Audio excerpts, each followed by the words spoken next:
Bill Cosby's attorney says a sexual assault allegation by former supermodel Janice Dickinson is a, quote, outrageous defamatory lie.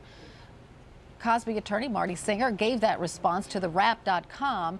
Just yesterday, Dickinson became the latest woman to accuse Cosby of inappropriate behavior, telling Entertainment Tonight about an alleged incident in Lake Tahoe in 1982. In my room, he had given me wine and a pill. The next morning, I woke up and I wasn't wearing my pajamas. And I remember before I passed out that I had been sexually assaulted by this man. The last thing I remember was Bill Cosby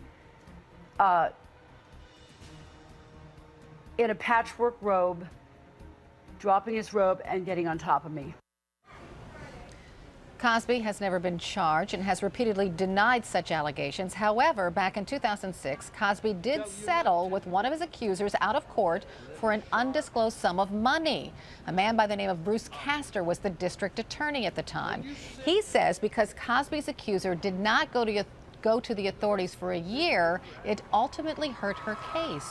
This morning, Castor discussed the lack of evidence and explained why there were no charges. I thought that Cosby had done something that was inappropriate.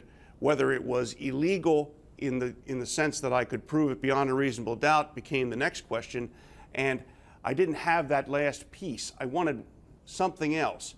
I had no corroborating evidence. I couldn't do a search warrant. I couldn't look for hairs, fibers, or anything that would corroborate because of the time delay.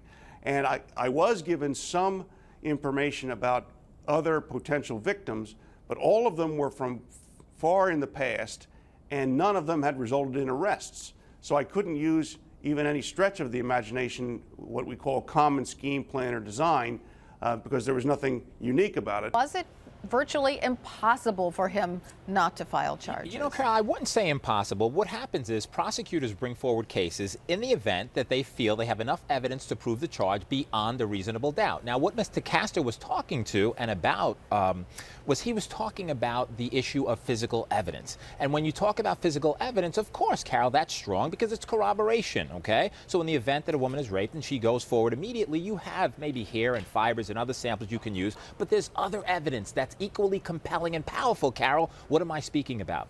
Oftentimes when you have a rape victim, and many women are scared or uncomfortable to come forward immediately, so they don't. There's really not anything majorly significant about a woman waiting and delaying. There are experts who can explain that in the court of law. But what they do also for corroboration is something called a recent outcry. What happens? In the event something horrible happens, you tell a friend, you tell a family member, and the DA will rely upon them to come forward and prove the case. And finally, Carol, having done a case like this a year ago in Brooklyn County with no corroboration, the DA got a conviction on a 10-year-old allegation against my client. So those recent outcries could be very powerful if the DA pieces it together.